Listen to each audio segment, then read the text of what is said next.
अशोक वर्मा जी, जिला प्रभारी सीडी शर्मा जी, जिलाध्यक्ष भारतीय जनता पार्टी से अजय पासवान जी, जिलाध्यक्ष जदयू मंजू कुशवाहा जी, जिलाध्यक्ष हम सुनील शर्मा जी, जिलाध्यक्ष पासवान जी और भारी संख्या में अरवल विधानसभा क्षेत्र से जुड़े हुए मेरे सभी उपस्थित भाइयों बहनों, इस सृष्टि के पालक भगवान विष्णु की इस पावन धरती को मैं कोटि कोटि नमन करते हुए आप सबका अभिनंदन करता हूं।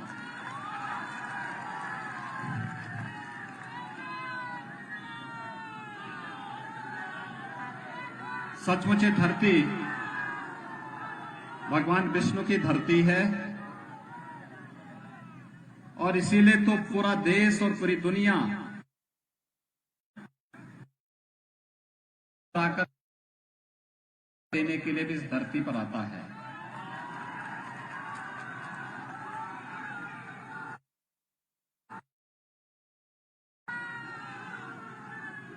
महात्मा बुद्ध ने भले ही जन्म कपिलवस्तु में लिया हो, लुम्बिनी में लिया हो, लेकिन ज्ञान प्राप्त करने के लिए किसी धरती को चुनना पड़ा तो साधना की धरती के लिए इसी धरती को चुना था। आज दुनिया के अंदर इस पावन धरती से जो ज्ञान प्राप्त करके मानवता के कल्याण का संदेश दिया, दुनिया की एक बड़ी आबादी आज बौद्ध परंपरा को मानती है और भारत के शांति और सौहार्द के उस संदेश को जन जन तक पहुंचाने का कार्य कर रही है। इसलिए सचमुच बिहार की धरती भारत की उस पवित्र परंपरा की धरती है जिसने हर कालखंड में भारत को नेतृत्व दिया है। और आज एक बार फिर से जब बिहार विधानसभा का चुनाव होने जा रहा है, वह भी वैश्विक महामारी कोरोना कालखंड में आपके उत्साह को देख करके मैं सचमुच आप सभी अरवल वासियों का हृदय से अभिनंदन करता हूं, आपका स्वागत करता हूं। भाइयों बहनों, मुझे आपसे अपील करनी है कुछ दो मुद्दों पे। पहली अपील, कोरोना के खिलाफ देश की लड़ाई को 135 करोड़ लोगों के हित में प्रधानमंत्री मोदी जी के नेतृत्व में लड़ा जा रहा है। और आपने देखा होगा कि देश के अंदर समयबद्ध ढंग से उठाए गए कदमों के कारण 135 करोड़ की आबादी को प्रधानमंत्री मोदी जी के नेतृत्व में भारत बचाने में सफल रहा। लॉकडाउन की कार्रवाई में भले कुछ लोगों को तात्कालिक परेशानी हुई होगी, लेकिन हर गरीब को राशन मिल जाए, हर गरीब को रसोई गैस के का निःशुल्क सिलेंडर उपलब्ध हो जाए और प्रधानमंत्री गरीब कल्याण रोजगार अभियान का शुभारंभ तो प्रधानमंत्री जी ने इसी बिहार की धरती से प्रारंभ करके हर हाथ को काम देने के भी एक अभियान को आगे बढ़ा करके आत्मनिर्भर भारत की परिकल्पना को साकार करने का कार्य भी किया था। भाइयों बहनों, जहां पर राशन देने में कोई भेदभाव नहीं, शासन की सुविधा को देने में कोई भेदभाव नहीं, किसी भी प्रकार का न जाति का भेद, न क्षेत्र का, न मत और मजहब का, सबका साथ, सबके विकास के भाव के साथ प्रत्येक नागरिक को शासन की सुविधा से जोड़ने का कार्य प्रधानमंत्री नरेंद्र मोदी जी ने देश के लिए और श्री नीतीश कुमार जी ने बिहार के लिए किया है। मुझे लगता है कि सत्ता प्राप्त करने का आधार इस वर्तमान में केवल प्रधानमंत्री मोदी जी के नेतृत्व में भारतीय जनता पार्टी को और बिहार के अंदर नीतीश कुमार जी के नेतृत्व में एनडीए के प्रत्याशियों का यह अधिकार बनता है कि जनता जनार्दन आप निर्णय लेकर के इन प्रत्याशियों के पक्ष में अपना वोट दें। याद करिए, नीतीश जी के सत्ता में आने के पहले बिहार की स्थिति क्या थी? बिहार के नौजवानों के सामने पहचान का संकट था। बिहार के अंदर नक्सलवाद चरम पर बोल रहा था। जिस प्रकार से जातीय संघर्ष करा करके एक परिवार स्वयं का अपने पूरी व्यवस्था पर हावी होने का प्रयास कर रहा था, ऐसे ही कांग्रेस का नेतृत्व भी पूरे देश के अंदर जाति, क्षेत्र, भाषा के आधार पर लड़ा करके पूरे देश के अंदर केवल एक परिवार का राज चलेगा, बाकी लोग भीख मांगेंगे, इस प्रकार की स्थिति उन्होंने पैदा कर दी थी। कश्मीर की समस्या कांग्रेस की देन, नक्सलवाद की समस्या देश के अंदर कांग्रेस की देन, अलगाववाद की समस्या कांग्रेस की देन। लेकिन गरीबों के लिए कोई योजना बने, किसानों के लिए योजना बने, नौजवानों के लिए योजना बने, महिलाओं के लिए योजना बने, बिना भेदभाव के बने, ये कभी कार्य ईमानदारी के साथ उन्होंने करने का प्रयास नहीं किया। भाइयों बहनों, ये कार्य प्रारंभ हुआ जब प्रधानमंत्री के रूप में 2014 में नरेंद्र मोदी जी देश के प्रधानमंत्री बनते हैं। आपने देखा होगा, प्रधानमंत्री बनते ही मोदी जी ने सबसे पहला काम किया गरीबों का खाता खुलवाने का, जनधन अकाउंट खोलने का। प्रधानमंत्री मोदी जी ने दूसरा कार्य किया, हर घर को शौचालय उपलब्ध कराने का स्वच्छ भारत मिशन में 2 अक्टूबर 2014 में प्रारंभ किया। तीसरा कदम उठाया, गरीबी रेखा के नीचे जीवन यापन करने वाले परिवार को एक एक आवास उपलब्ध कराएंगे। चौथा काम किया, हर गरीब के घर में रसोई गैस का सिलेंडर पहुंचाने का। पांचवा काम किया, हर गरीब को उपलब्ध करवाने का। छठा काम किया, नेशनल पोर्टेबिलिटी के माध्यम से हर गरीब को राशन कार्ड की सुविधा का लाभ देने, और बिहार का नौजवान अगर कार्ड बिहार के अंदर बनाया है, वह चाहता है कि राशन कार्ड में उसे मुंबई में और बेंगलोर में राशन मिले। प्रधानमंत्री मोदी जी ने संभव बना दिया है कि नेशनल पोर्टेबिलिटी के माध्यम से राशन की सुविधा। मोदी जी ने एक काम और किया, आयुष्मान भारत में हर गरीब को 5 लाख रुपए सालाना स्वास्थ्य बीमा का कवर देने का कार्य भी प्रधानमंत्री मोदी जी ने किया। और प्रधानमंत्री मोदी जी ने हर किसान को 6,000 रुपए सालाना देने का कार्य भी अगर किसी ने क्या, प्रधानमंत्री मोदी जी ने प्रधानमंत्री किसान सम्मान निधि में किया।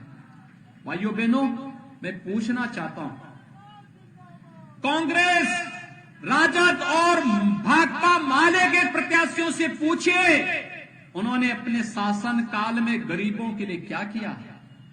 ये मकान अगर वे देते तो मोदी जी को घोषणा करने की स्थिति नहीं आती। मोदी जी के पहले अगर वे लोग दे दिए होते तो ये पैसा विकास में खर्च होता, लेकिन उन्होंने नहीं किया। मोदी जी ने विकास भी किया है, गरीबों के कल्याण का मार्ग भी प्रशस्त किया है, और इसलिए मोदी जी के नेतृत्व में भारत आज एक भारत श्रेष्ठ भारत बन रहा है। इस एक भारत श्रेष्ठ भारत के लिए बिहार के अंदर नीतीश कुमार जी के नेतृत्व में सरकार बननी आवश्यक है। दूसरा, भाइयों बहनों, हम हमेशा कहते थे कि रामलला हम आएंगे, मंदिर वहीं बनाएंगे।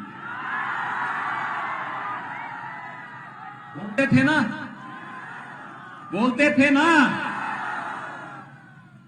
राम मंदिर में बाधा कौन था? कांग्रेस, राजद, भाकपा माले, यही लोग तो राम मंदिर के निर्माण में बाधक थे। हमने तो जो कहा, मोदी जी ने 5 अगस्त को अयोध्या में आकर के भगवान राम के भव्य मंदिर निर्माण का भी मार्ग प्रशस्त कर दिया है। हमने देश के लिए जो वायदा किया था कि कश्मीर में पाकिस्तान प्रस्त आतंकवाद को पाकिस्तान के अंदर घुस करके मारेंगे और अयोध्या में राम मंदिर का निर्माण। हमने जो कहा वो कर दिया। भाइयों बहनों, हमने विकास भी कराया है, आस्था का सम्मान भी किया है और बीमारी से देश की 135 करोड़ जनता को बचाने का भी काम किया है। लेकिन कांग्रेस में आपने कांग्रेस के एक नेता का बयान पढ़ा होगा अभी। कांग्रेस के एक नेता का बयान आपने पढ़ा होगा अभी। वो पाकिस्तान की तारीफ कर रहे थे। क्या पाकिस्तान की तारीफ होनी चाहिए क्या? मैं पूछना चाहता हूं, क्या पाकिस्तान की तारीफ होनी चाहिए? पाकिस्तान आपका हितैषी है? फिर कांग्रेस के नेता पाकिस्तान के पक्ष में क्यों बोल रहे हैं?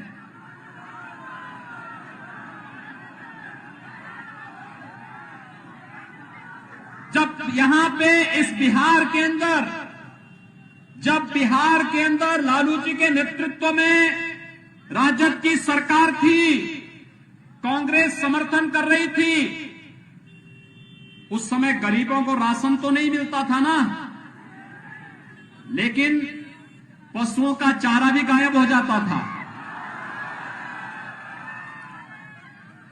यानी मनुष्य की बात तो दूर, जो लोग पशुओं तक को न छोड़ते हो, तो भाइयों बहनों, क्या वे वोट पाने के अधिकारी हैं क्या?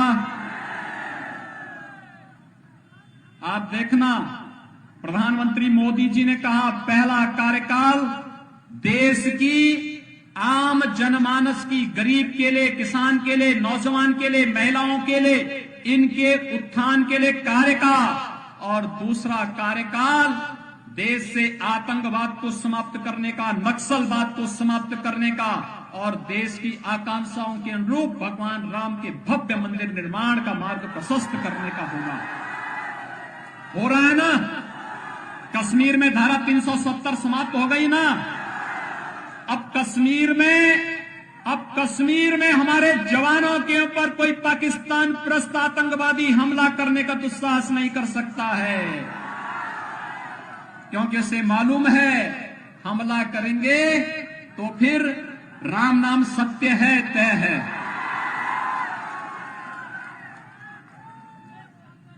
ये भी तय है ना। तो भाइयों बहनों, अब वोट पे अधिकार किसका है? आप इतनी भारी संख्या में हैं। देखिए, मैं सच बताऊं, जब मैं आज सुबह लखनऊ से चला था, मुझे वहां पे एक सज्जन ने पूछा कि कितनी भीड़ होगी। मैंने कहा यार देखो, कोरोना कालखंड है, 2000-2500 की भीड़ रहेगी। यहां पे मैं देख रहा हूं 25-30 हजार की भीड़ आ गई है। अगर ये 25-30 हजार की भीड़ अपना मोबाइल फोन लेकर के पूरे बिहार के अंदर घनघनाना प्रारंभ कर देगी कि एनडीए के प्रत्याशी जहां भी हैं, नीतीश जी के नेतृत्व में, सुशील मोदी जी के नेतृत्व में, भारतीय जनता पार्टी, जदयू, हम और वीआईपी पार्टी से जुड़े हुए जितने भी प्रत्याशी हैं, जिन्हें एनडीए ने अधिकृत प्रत्याशी बनाया है, ये जहां से भी चुनाव लड़ रहे हैं, इन्हीं को वोट देना है।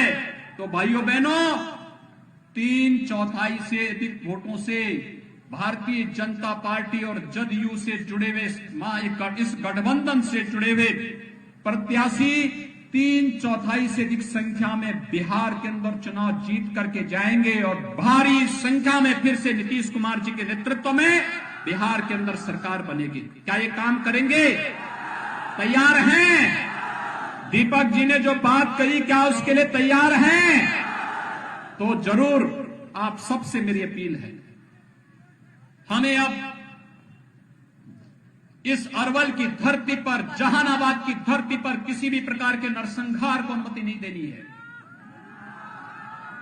किसी प्रकार की अराजकता को जन्म नहीं देने देना है।